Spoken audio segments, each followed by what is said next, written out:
welcome everyone to our Magic the Gathering live stream. Today we will have three people, myself and MK, and we have somebody on the computer who will be asking questions, and that's Jackie.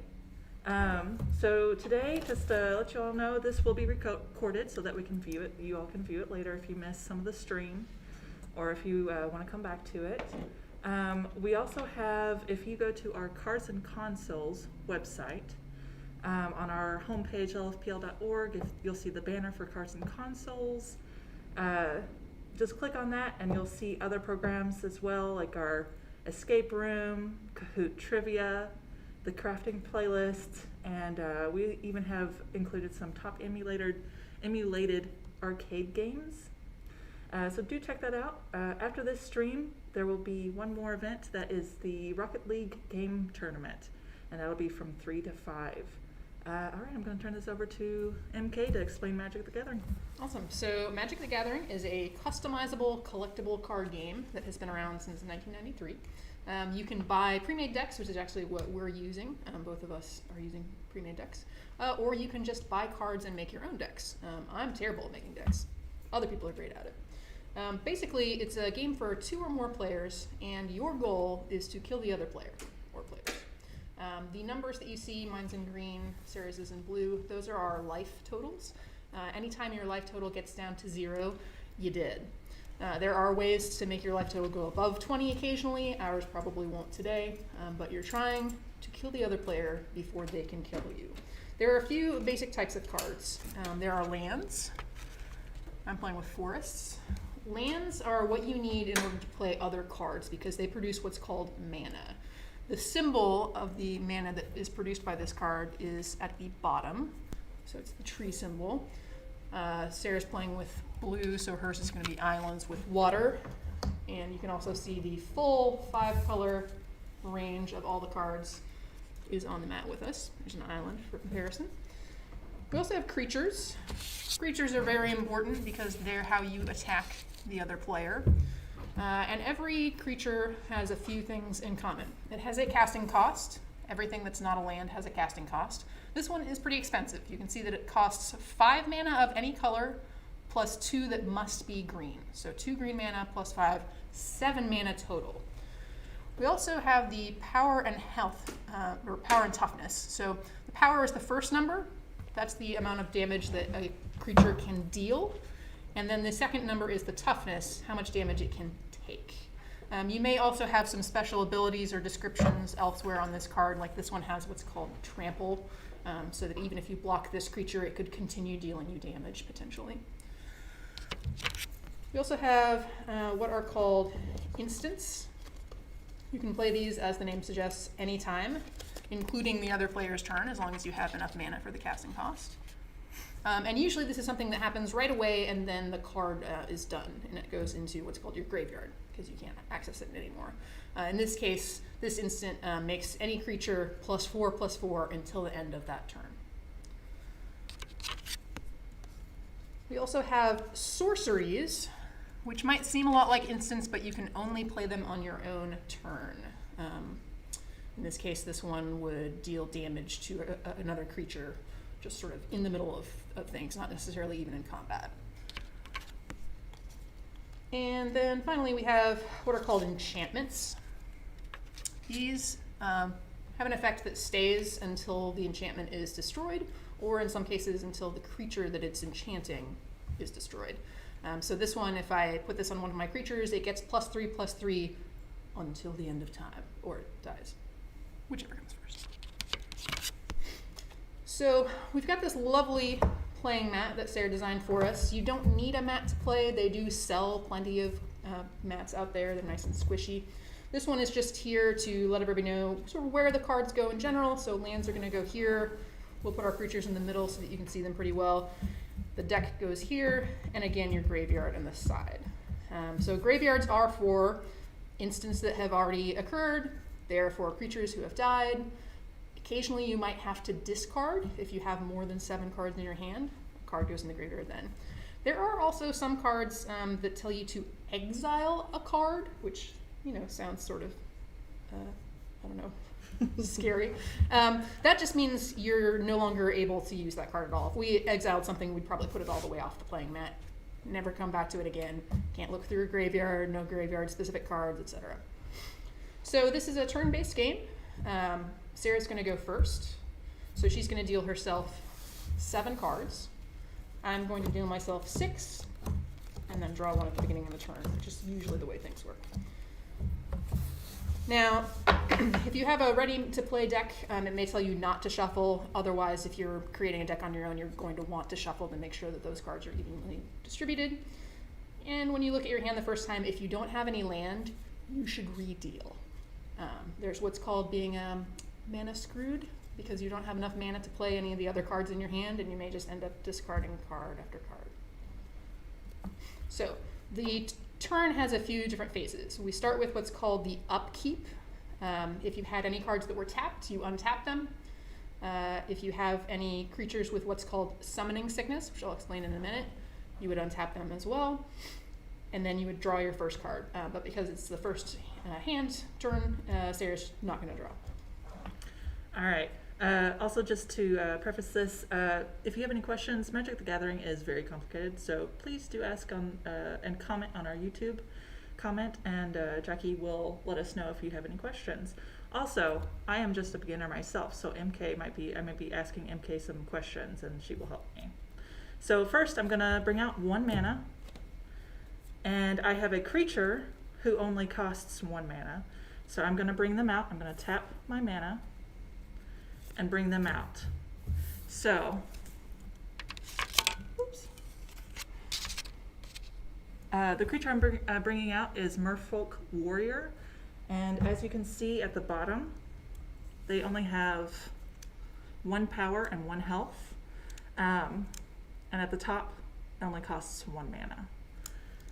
But, as MK mentioned, whenever you first bring out your creature, they have summoning sickness unless otherwise it says on the card that they have haste or something like that. So because they have summoning sickness, I am placing the card upside down to indicate that. And I can do nothing else with my turn, so it is now MK's turn. Awesome. So just to recap, Sarah tapped by turning the card sideways. That means she can't use that card again. It's already been used, so she can't just endlessly tap that same island for more land each turn. It's just 1 per turn. And you can only play 1 land per turn also, unless you have some kind of card that tells you otherwise. Draw a card. I've got a forest. And I also have a creature who only costs 1. It is the Llanowar Elves. And this is a fun card because it's got an ability here. If I tap this card, I can treat it basically like a mana source. So it's almost like having another forest. If I want to, I can get mana from it, or I can use it as a regular creature. Once it's tapped for mana, I can't use it to attack with, and I won't be able to use it to block. But it has summoning sickness, so I can't do that yet anyway. All right. Your turn. Okay, so here's where I'm going to upkeep. So my creature no longer has summoning sickness now that it's my turn again, and I'm going to untap my mana. Okay, so I will draw a card as well and put down another mana. And let's see. I can't do anything else with bringing anything out of my deck, or my hand, sorry. So I'm going to attack, and by doing that, I'm going to tap my Merfolk Warrior, and I'm going to attack MK. Right, and so here's the way combat works. Sarah chooses her attackers, says I'm attacking with these cards, this creature, and I have choices. If I have creatures in play, I can choose to block. If I don't have creatures in play, or I just don't want to block with them, I can say I'll just take the damage directly to me. That will affect my life total.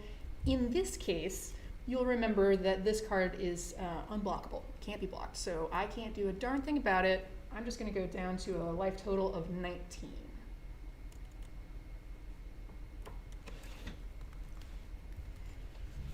All done? All done? Okay. Uh-huh. All right, no more summoning sickness on the elves. Untap a forest, draw a card. I've got another forest. And I am going to tap my elves for mana, so there's 1 green in my pool. untap 2 forests, so I've got 3 green total, to bring in Highland Game, which is an elk with a power of 2, toughness of 1, and when it dies, I, as the player, gain 2 life. Sonic Sickness. And I'll also bring out Wall of Vines. This is technically a creature. It's a living wall of vines, but it can't attack because it only has defense, basically. It's a 0/3. It can, however, block creatures with flying, which is called Reach. Otherwise, flying creatures have to be blocked by other flying creatures. Your turn. Okay.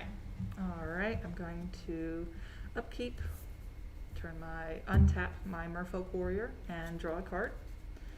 I'm going to put down a mana, and I am going to bring out the Wind Mage. It requires 2 mana and 1 blue mana, so 3 mana altogether. And it is a flying card. And let's see. Whenever you cast an instant or sorcery spell, even Wind Mage gets 1/1/1 until end of turn. So I can combine that with an instant or sorcery spell later on if I choose to. So in order to bring it out, I am going to tap my mana. And he has Summoning Sickness, so I can't play him now. And because of that, I am going to attack with my Merfolk Warrior. Which still can't be blocked, and means I will go down to 18. Alright. Tapping everybody, tapping the lands. Got another forest. And I'm gonna go ahead and tap my forest to bring out the Centaur Courser. It's just a 3/3. Sometimes if there's no additional abilities here, they just fill with sort of made up lore of the universe. So learning something about centaurs. And it's got Summoning Sickness. Now, my wall can't attack. My elk and my druid can. So I'm gonna go ahead and attack with the Highland Game. I am going to go ahead and take 2 damage. Alright, so Sarah's at 18. I'm at 18, yes. All right, anything else? That'll do it. All right.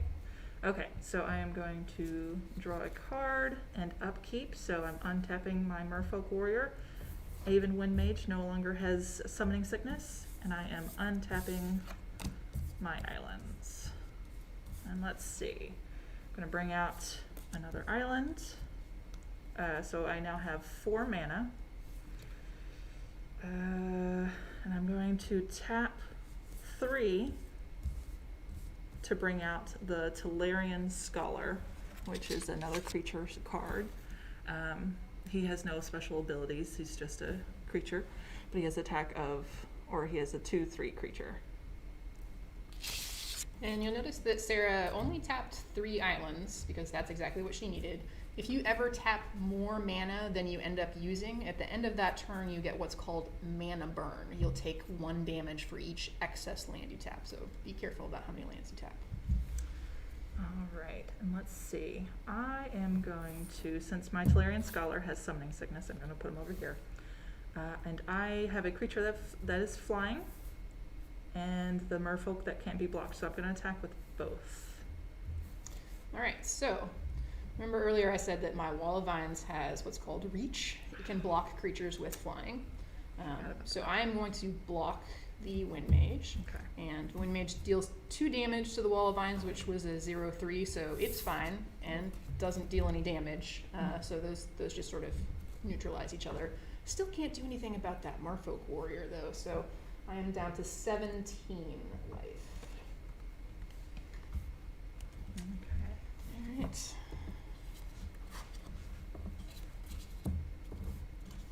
Okay, I've got another land. I am going to go ahead and tap all 4 to bring out the Bristling Boar.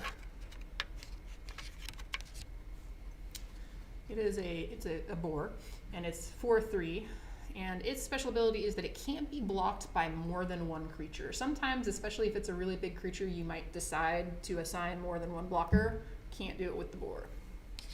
It's got Summoning Sickness, and I'm going to go ahead and attack with the Centaur and the Highland Game. Ooh. Okay. Okay. And since I'm just learning, I will be asking questions as well. So my Tolarian Scholar has Summoning Sickness. Can I still block with him? Great question. Yes, Summoning Sickness only affects attacking and tapping. So anything else, blocking is fine. So that's the only blocker that Sarah can assign right now because her other 2 are already tapped. Cannot block if you're tapped. Mm-hmm. So, and I will go ahead and block with the Tolarian Scholar your Centaur. Okay, so the Scholar does 2 damage to the Centaur, which is fine. The Centaur does 3 to the Scholar, which has a toughness of 3, so it goes in the graveyard. And then 2 damage goes through from the Highland Game. And I am down to 16. Your turn. Okay. All right, I'm going to draw a card, upkeep my playing field, so untap my Merfolk and Aven Wind Mage, untap my mana. Okay. I am going to bring out another mana, so I now have 5 mana. And I don't have anything else to bring out of my hand, so instead or do I do. I have this really cool card called the Water Knot. And it's an enchantment. And basically it taps a creature on the battlefield, and you can't, as long as the creature is tapped, has this enchantment, it does not untap. So whenever a creature is tapped, it can't do anything. Basically, she's about to screw over one of my creatures that she doesn't like. Yes, and I don't like several of these creatures, but the creature that I don't like the most, I'm going to go ahead and use 3 mana to bring out this this enchantment. I don't like the boar. Aw, man, the boar didn't even get to do anything yet. Fine. I'm going to go ahead and move it down here since I can't do anything with it anyway. And let's see, I can't do anything else. Everything else in my hand costs more mana than 2 mana. So now that I've enchanted the Bristling Boar, they can't do anything. I'm going to go ahead and attack again with both of my creatures. Alright, once again I'm going to go ahead and block with my Wall of Vines. It does still have reach. I'm going to block the Mage. Can't do anything about it. I really need to get rid of the Merfolk Warrior, which is slowly killing me. I am now down to 16. Alright, and I can't do anything.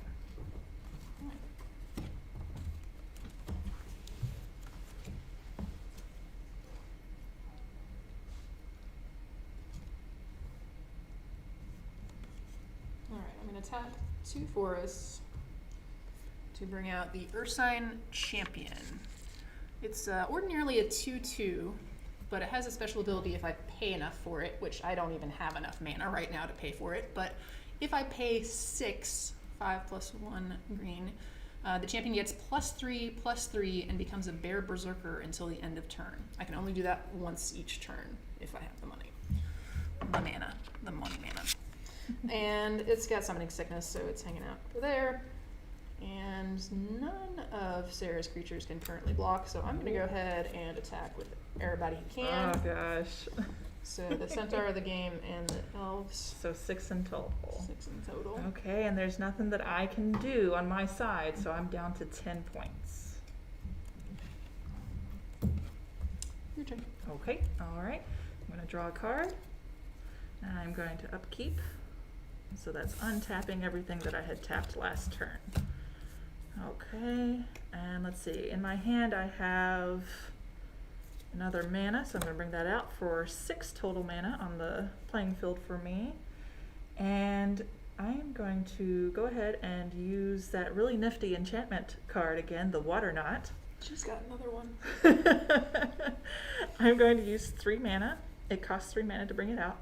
And I keep forgetting that MK has the Wall of Vines, so I'm going to put it on the Wall of Vines. Oh, brutal. And let's see.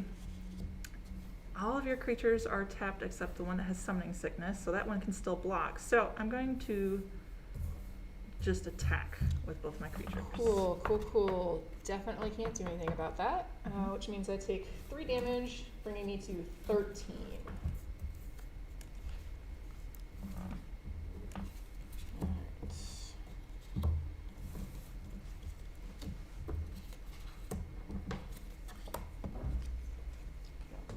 Forest.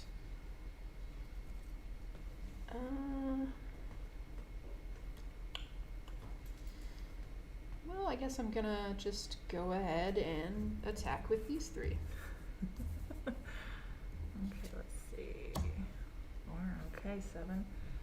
Alright, 10. 4, 3. I'm down to 3. Okay, alright. And that's the end of your turn? Yeah. Okay. Alright, I'm going to draw another card. Upkeep. Untapping everything. Alright. So, I'm going to put down, I have another mana in my hand. I'm going to put that down, so I now have a total of 7. I'm in a little bit of a bind here, because I'm down to my last card in my hand anyway. I can still draw next turn. So I think I'm going to play a desperate move here. I need 4 mana to draw this card out. It's a sorcery card. This one is called Sleep, and it taps all creatures target player controls. Those creatures don't untap during the next player's untap step. Excuse me. So it gives me kind of a moment to figure out what I'm going to do. Also, to attack. So I'm putting the Sleep in the graveyard since it's been used. So I'm going to attack with these dudes. Which I extra can't do anything about. I'm down to 10. And in a very fun untap phase, I have nothing I can untap. Cool, cool, cool. Do have a forest. That's fun.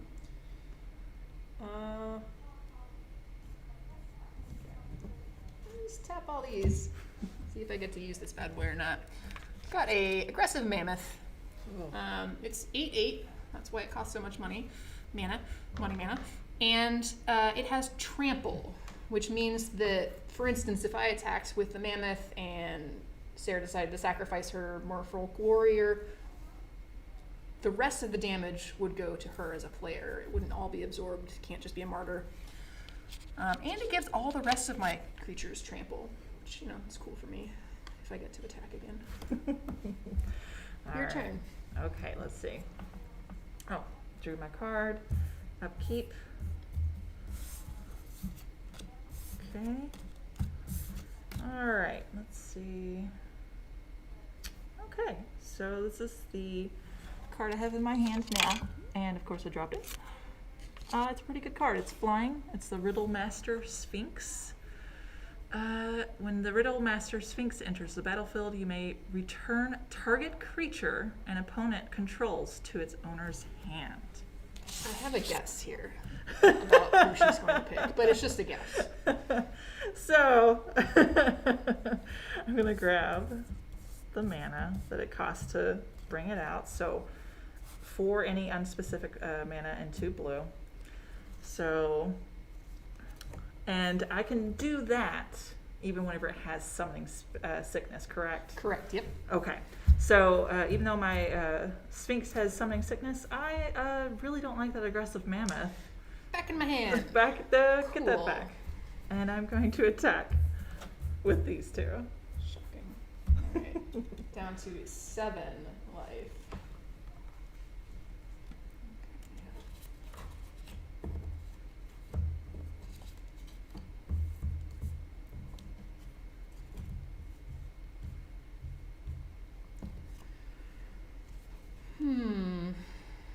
Gosh, I do not like the look of that Sphinx.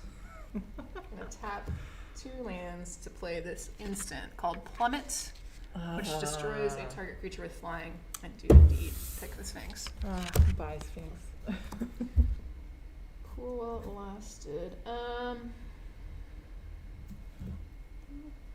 Guess I'm gonna go ahead and attack with all these guys. All right. And since my health points are down to 3 and I can't block with tapped creatures and I have nothing else in my hand to use, I'm dead. Aw.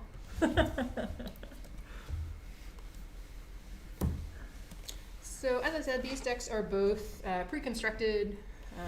They came out of the pack playable, like don't even shuffle them. But there are a ton of options for cards if you're interested in getting started. I really recommend getting a couple of pre-made decks, or sometimes they build them as dual decks that are sort of meant to be played against each other. That's a great way to start out. You can also buy sealed packs. Booster packs come with 15 cards. You're guaranteed a certain number of rare and uncommon in each pack. And they release new versions and expansions very frequently. As I said, the game's been around since 1993, but there are way more rules and mechanics and crazy new creatures and spells that they've come up with over the years. We used a really basic one just so that we didn't throw any crazy mechanics at anybody just trying to learn for the first time. These are from core sets, which they release every year. That's why you can see the symbol on the side of the card that says M19. It was a 2019 core set. But I definitely recommend starting simple, starting with the core sets, sort of get your feet wet, learn the rules. You can also play Magic online in the arena. That's an option as well if you want to play against people all around the world. You can sort of build your digital collection that way as well. I like the physical cards. That's just me. All right, so I do have a few questions here, and remember, if you are watching us live, please comment any questions you might have, but we're going to start with a few from a list that we have. Can more than 2 players play Magic at a time? Yes, absolutely. It does get a little bit more complicated, but you can also kind of choose to form alliances or gang up on another player. The rules are still the same, but you have more opponents to choose from when you're attacking. And obviously more cards are in play at any given time. But yes, you can play with multiple players. All right, and how many lands can you play at a time? Good question. Ordinarily, you can only play 1 land per turn. There are sometimes cards that may have an ability on them that says that you can play more than 1 land, but typically only 1 per turn. Where do you get your cards? I like to go to Heroes on Baxter Ave. They've got a great assortment. You can also buy individual ones. If you don't care about getting a used card, you can get a lot. There's actually kind of a big bin at Book and Music Exchange.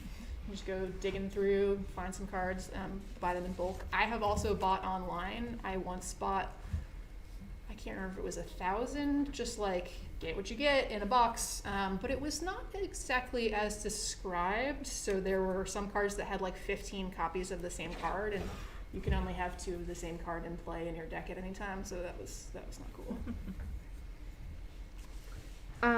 Do you have a preference on what color deck you use? It kind of depends. So we chose these pre-constructed ones, but when you're making your own deck, a lot of people actually like to use multiple colors in the same deck. There are some that can be kind of complementary. Otherwise, it's just kind of what you're feeling. So blue decks are known for having a lot of counters, a lot of spells that you'll think that you've just done something great and attacked, and your opponent's like, just kidding. You remember the water knots that Sarah played on me. There's a lot of that going around in blue. Black, the land type is swamps, and you're looking at a lot of like rats and vampires and mummies and zombies and things. Sometimes that sort of like suck the life out of other things. White cards have a lot of sort of preventative measures to boost your health and heal creatures. So it's really just what you're in the mood for. How many cards come in a deck?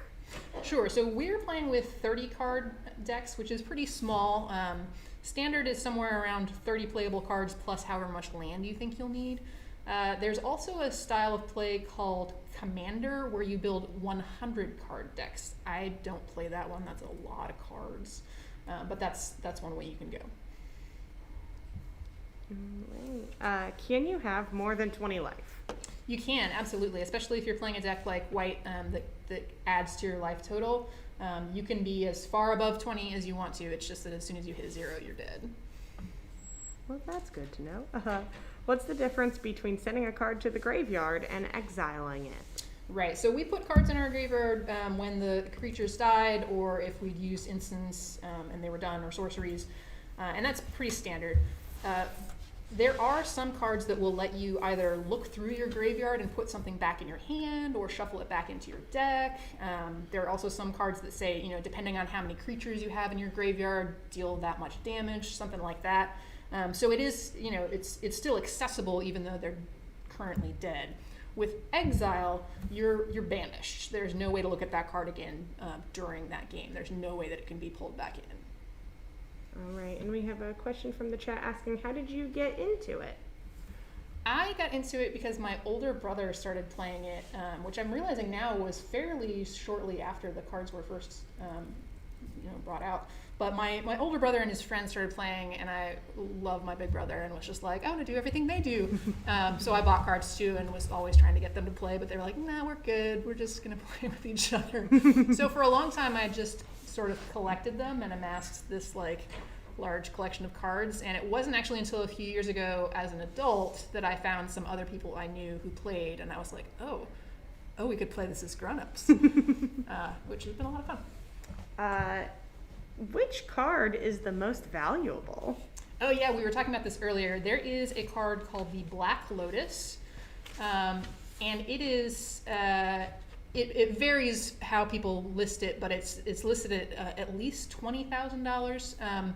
The reason that it's so rare is a couple of reasons. So with older expansions, those become tournament illegal. So if you're actually someone who wants to go play in a tournament, and you can actually make good money at tournaments, think poker tournament kind of winnings, you can't use anything that's tournament illegal.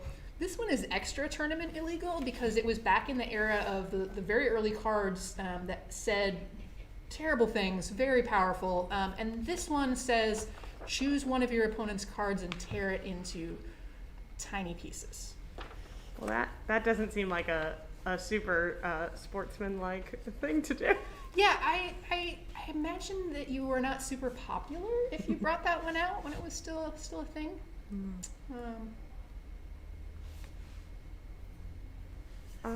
That's it for questions.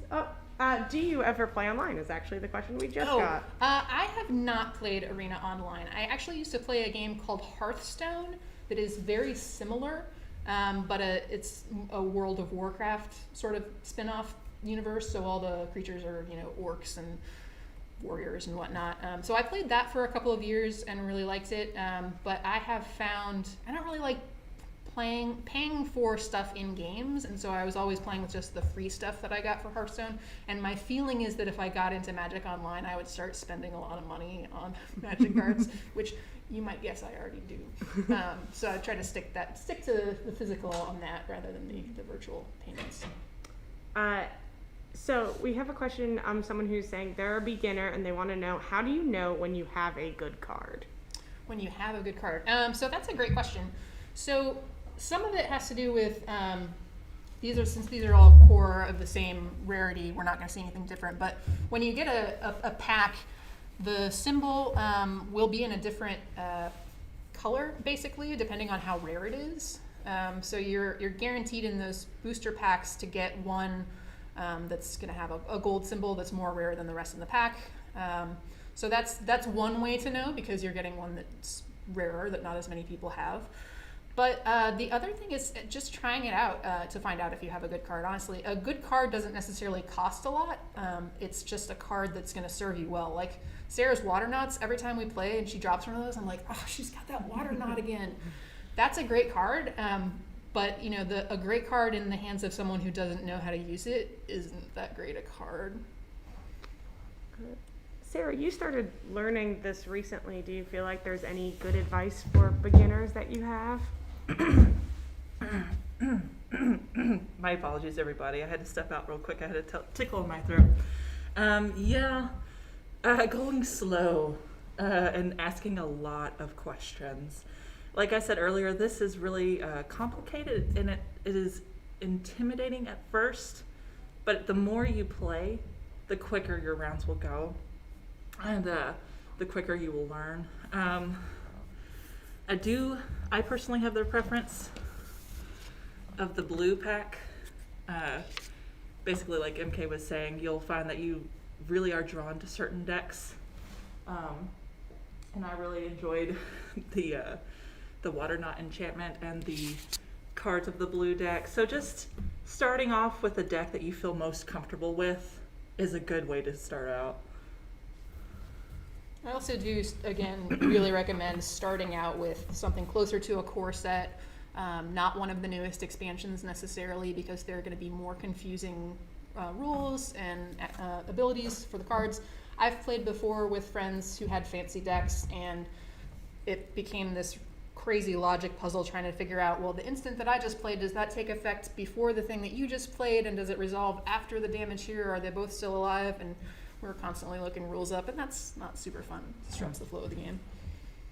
Definitely stay basic. Stay with the basic cards first. Does playing a spell count as casting it?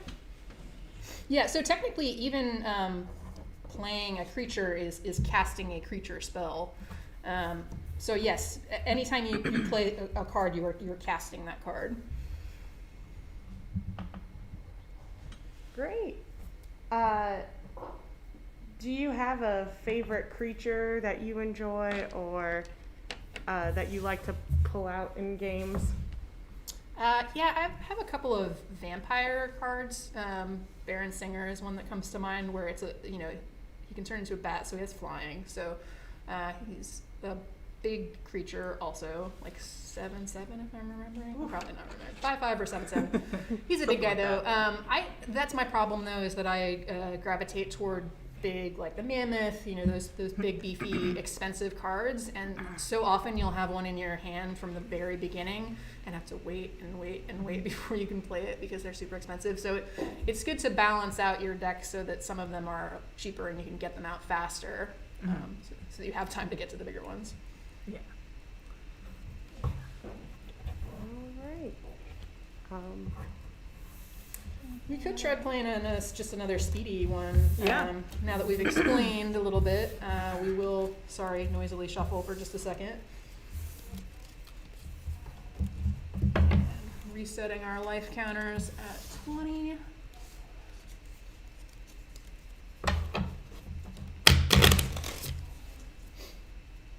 So now it's going to be a total surprise. Yes.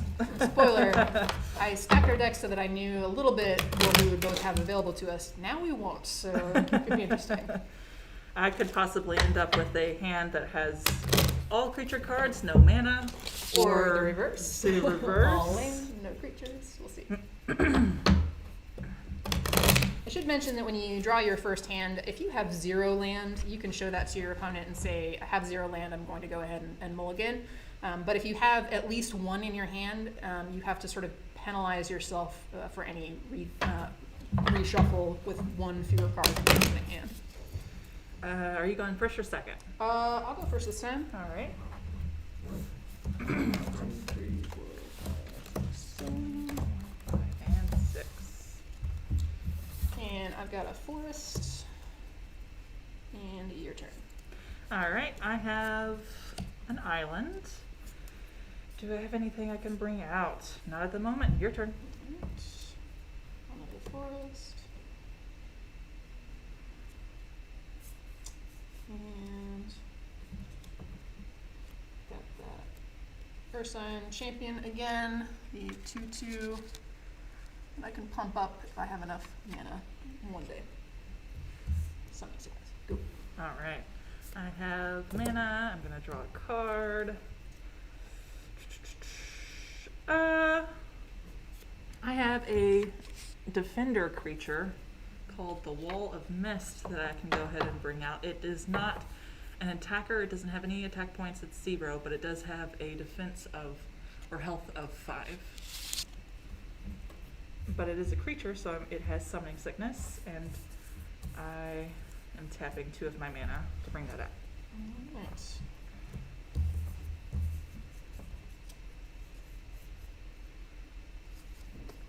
We do have a question from the chat that's asking about the spots that are written out on the on your mat here. Are those are those just for teaching purposes? Yes. Yeah, so you'll find that your layout will look probably something similar to this. All your cards are going to be on one side, your opponents will be on the other, but it's really up to you where you lay them out. This is just handy to sort of remember, like, this is where land is, here's my deck, here's my creatures.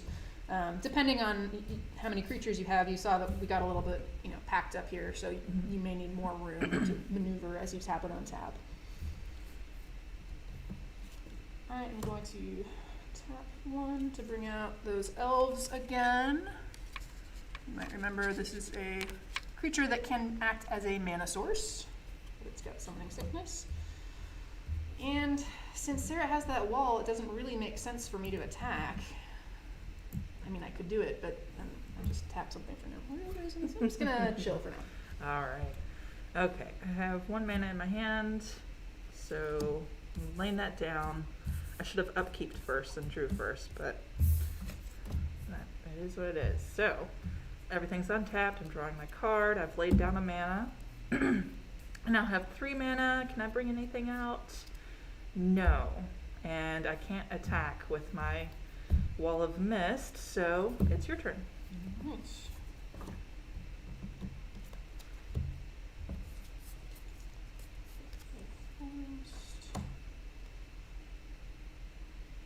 Alright. It's a creature we haven't seen yet. This is a giant spider. It's a 2/4 with reach, which again, like that wall that I had, means that even though it doesn't have flying, it can block creatures with flying. Might just come in handy with Sarah's deck. And I'm going to go ahead and attack with my elves and my Ursine Champion. All right.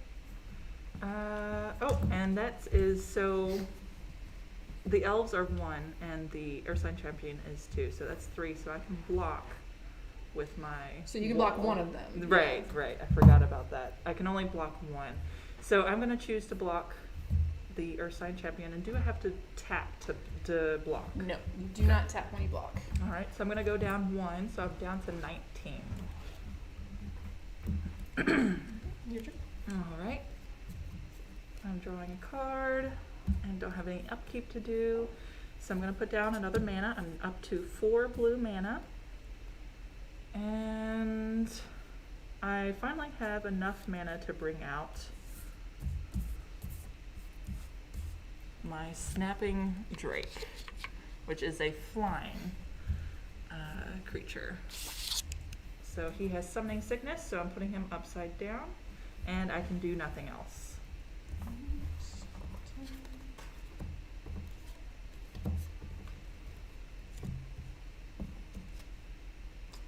Forest. And getting back Sarah's favorite, the boar. Now, here's where things start to get a little strategic.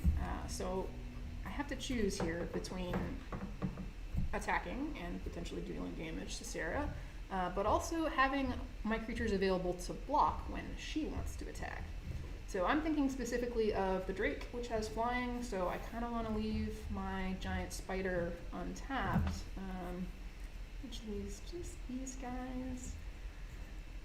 And the Drake could kill either of them, which is not awesome.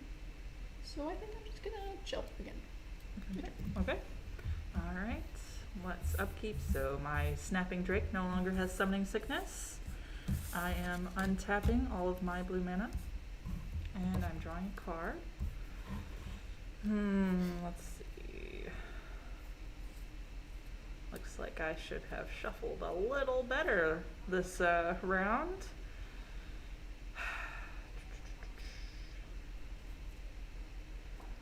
Well, I will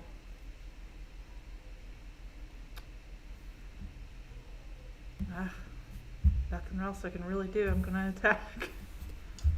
Okay, and I'm gonna go ahead and block with the giant spider, which has Right. reach. And it has a power of 2. Mhm. The Drake only has a toughness of 2, so that Drake unfortunately is dead. Yeah.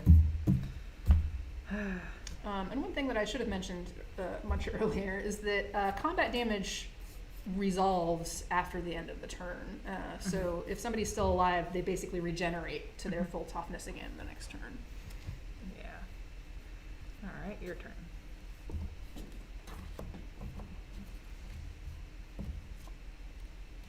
First. And I'm going to attack with everyone. Okay, all right. Okay, I am going to play an instant. Oh, cool. It's called Befuddle. Target creature gets -4, -0 until end of turn. Draw a card. And it costs 3 mana to pull out. So I am tapping 3 mana and I am playing it.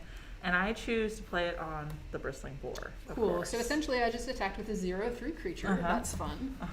And this instant goes to my graveyard. So instead of the boar, I go ahead and just count 2, 4, and 5. So. Did you draw the card? Oh, did I draw? Didn't forget. I forgot to draw a card as well. 15, 14. I'm down to 14 health points. And all right. Do you have anything else? No, I'm good. All right. That's my turn. And I didn't play instant last time because I didn't have one. But as you noticed, I played my instant on MK's turn. And instants can be played on your opponent's turn. So it is now my turn. And let's upkeep. Draw my card. And I'm not really liking my hand at all this round. So I'm going to tap 3 mana to play a sorcery card. Basically just draw 2 cards to see what else I can get. That's gonna go to my graveyard. I'm gonna draw 2 cards. And I can't do anything. Okay, your turn.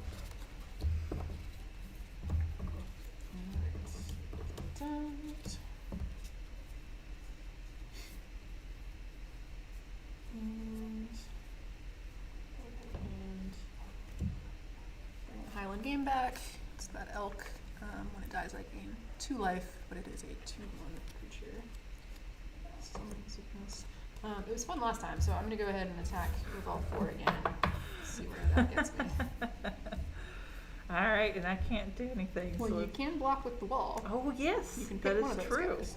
I'm gonna pick the bristling boar. Makes sense. Of course. Which, once again, the wall doesn't deal any damage to the boar. The boar only does 4 to the wall, so the wall is still alive. Yeah. So I am down to 9 health points. Okay. All right. Anything else? Nope, that's All it. right, my turn. Okay. Upkeep. Untap these cards. It's not going too well for me this round. Ooh. Or is it? Let's see. Okay. I am going to tap 3 mana to bring out my favorite card, as I said before.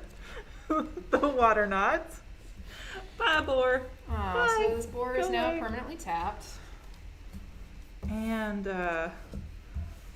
I still can't do anything right now. So, all right.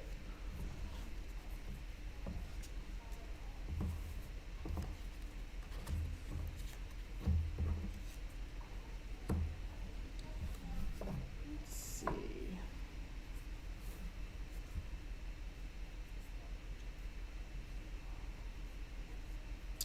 I am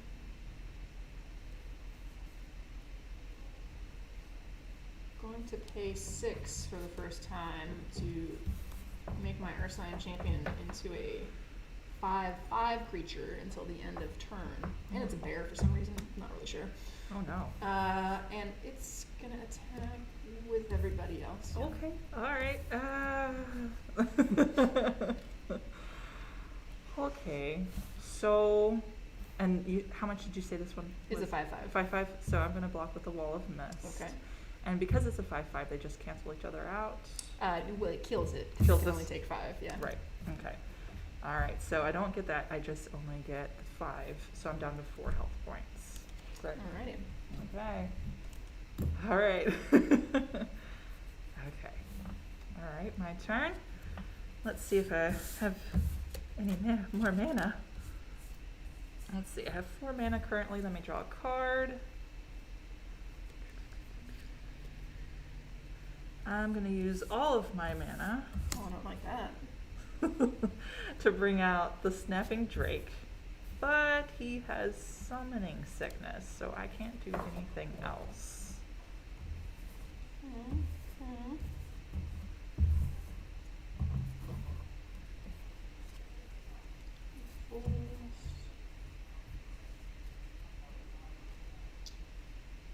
And I'm gonna go ahead and make the champion into a bear again. It worked really well for me last time. And attack with everybody. Yeah, I guess I'm just gonna die here. There's really That nothing does else. Even seem if to I be what's block, going to happen, yes. even if I block, I'm still gonna die. So I did. Yay. Do we have any questions?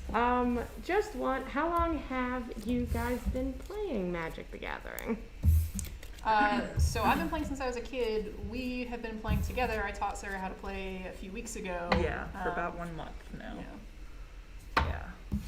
So I'm still very much a newbie myself.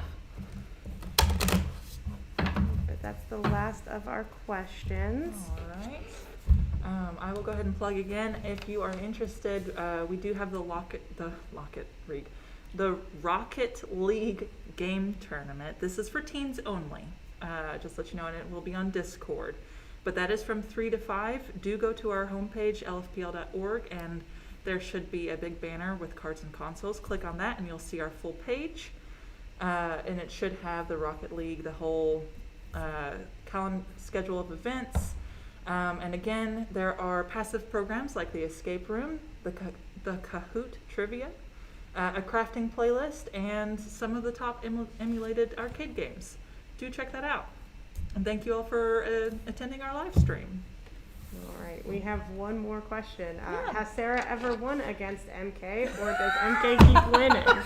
So it is true that when you learn to play with an experienced player, especially as someone who has their own cards, like there's a huge disadvantage initially. Mhm. I will say we've been playing exclusively with these 2 decks, and there's one other red one that's a little bit different.